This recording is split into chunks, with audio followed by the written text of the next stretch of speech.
नमस्कार। आज बात करेंगे उस एक ऐतिहासिक सफर की जिसने दुनिया का नक्शा ही बदल दिया। मतलब वो कौन सी वजह थी कि यूरोप के लोग भारत तक पहुंचने के लिए निकल पड़े और उन्होंने ये किया कैसे? तो चलिए शुरू करते हैं उस एक बड़े सवाल से। आखिर वो क्या चीज थी जिसने यूरोपियंस को इतना बड़ा जोखिम उठाने पर मजबूर कर दिया? मतलब खुले समुंदर में अपनी जान दांव पर लगाकर भारत का रास्ता खोजना क्यों? देखिए, सबसे पहले 1498 में पहुंचे पुर्तगाली। और फिर तो जैसे एक होड़ सी लग गई। उनके पीछे पीछे डच आए, फिर ब्रिटिश, डेनिश और फ्रांसीसी। और बस यहीं से भारत में यूरोपियंस की सदियों लंबी मौजूदगी का एक नया दौर शुरू हो गया। तो सवाल ये है कि 15वीं सदी के यूरोप में आखिर ऐसा हो क्या रहा था? मतलब अचानक ऐसा क्या हुआ कि उनकी नज़र पूरब की तरफ यानी भारत की तरफ टिक गई? असल में ना, ये तीन बड़ी वजहों का एक जबरदस्त कॉम्बिनेशन था। एक तरफ थी नई नई वैज्ञानिक सोच और कुछ नया खोजने का जुनून। दूसरी तरफ यूरोप में अमीर लोग बढ़ रहे थे और उन्हें भारत के मसाले, रेशम, कॉटन जैसी लग्जरी चीजें चाहिए थीं। और तीसरी सबसे बड़ी वजह, व्यापार पर कुछ ताकतों का एकाधिकार। और यही थी सबसे बड़ी प्रॉब्लम। 1453 में जब ऑटोमन साम्राज्य ने कॉन्स्टेंटिनोपल पर कब्जा कर लिया तो भारत से यूरोप तक आने वाले जमीन और समंदर के पुराने रास्ते समझिए एक तरह से बंद ही हो गए। मतलब पूरब का जो पुराना दरवाजा था वो जोर से बंद कर दिया गया था। अब यूरोपियंस के पास एक नया दरवाजा खोजने के अलावा कोई चारा नहीं था। तो अब देखते हैं कि इस मजबूरी ने कैसे इतिहास के सबसे बड़े और सबसे मुश्किल सफर में से एक को जन्म दिया। और इस जुनून को हवा दी पुर्तगाल के प्रिंस हेनरी जैसे लोगों ने। उन्हें द नेविगेटर के नाम से जाना जाता था। भारत तक समंदर का रास्ता खोजने का उन पर एक तरह से जुनून सवार था। और इसी जुनून की वजह से इन खतरनाक समुद्री यात्राओं को शाही मदद मिली। और फिर दशकों की कोशिशों के बाद वो दिन आ ही गया।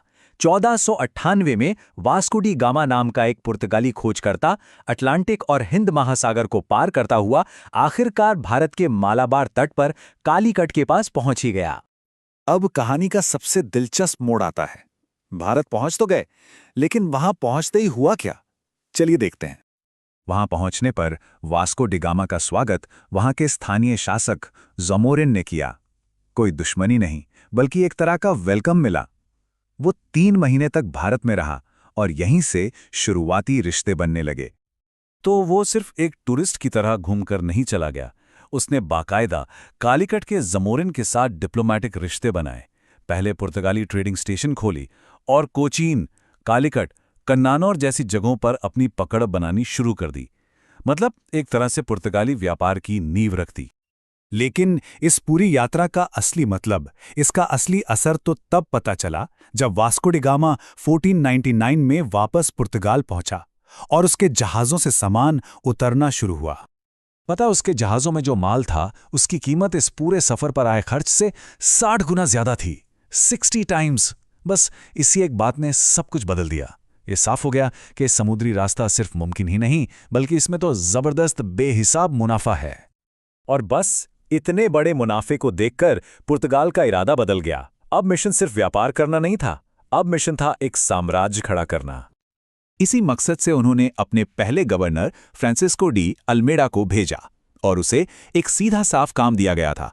अरबों के समुद्री व्यापार को खत्म करो और समुद्र पर कब्जा जमाओ। उसकी इस स्ट्रैटेजी को ब्लू वाटर पॉलिसी कहा जाता है। इसका मतलब बड़ा सिंपल था, जमीन पर किले बनाने से ज्यादा जरूरी है समंदर पर राज करना। अगर हिंद महासागर में हमारी नौसेना सबसे ताकतवर होगी तो व्यापार के सारे रास्ते हमारे कंट्रोल में होंगे। लेकिन अल्मेडा के बाद जो गवर्नर आया, अल्फोंसो डी अल्बुकर्क, उसकी सोच बिल्कुल अलग थी। वो और भी ज्यादा एग्रेसिव था। जहां अल्मेडा समंदर पे फोकस कर रहा था, वहीं अल्बुकर्क का मानना था कि असली ताकत जमीन पर कब्जा करने से आएगी। उसे ही पुर्तगाली साम्राज्य का असली संस्थापक माना जाता है और उसने आते ही 1510 में गोवा पर कब्जा कर लिया। अल्बुकर्क की नीतियां दूर की सोच वाली थीं। उसने गोवा को अपना हेडक्वार्टर बनाया, मालाबार और होर्मुज जैसी जरूरी जगहों पर किले बनवाए। उसने अपने इलाकों में सती प्रथा पर रोक भी लगाई। इतना ही नहीं, उसने पुर्तगाली मर्दों को भारतीय महिलाओं से शादी करने के लिए बढ़ावा दिया ताकि एक नई आबादी तैयार हो सके। उसने सड़कें बनवाई, सिंचाई के सिस्टम बनाए और यहां तक कि अल्फोंसो आम जैसी नई फसलें भी भारत में लेकर आया। और ये विस्तार रुका नहीं। बाद में नूनो दा कुन्हा जैसे गवर्नर आए, जिन्होंने राजधानी को कोचीन से गोवा शिफ्ट कर दिया। पर इन लोगों ने अपने मकसद पूरे करने के लिए धोखे और क्रूरता का भी सहारा लिया। जैसे गुजरात के शासक को बातचीत के बहाने अपने जहाज पर बुलाकर मार डाला। तो देखिए कैसे एक समुद्री यात्रा ने अगले 500 सालों के लिए इतिहास का रुख ही मोड़ दिया।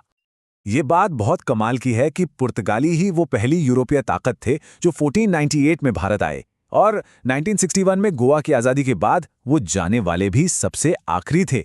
पूरे 463 साल, मतलब भारत में यूरोपीय उपनिवेशवाद का दौर उन्हीं से शुरू हुआ और उन्हीं पे खत्म हुआ। और यही बात हमें एक बड़े सवाल पर लाकर छोड़ देती है। पुर्तगाली सबसे पहले आए और सबसे आखिर में गए, तो भारत के भविष्य के लिए इस लगभग 500 साल लंबी मौजूदगी का असल में क्या मतलब था? ये सिर्फ एक घटना नहीं थी, ये भारत के इतिहास में एक बहुत ही गहरे और पेचीदा चैप्टर की शुरुआत थी।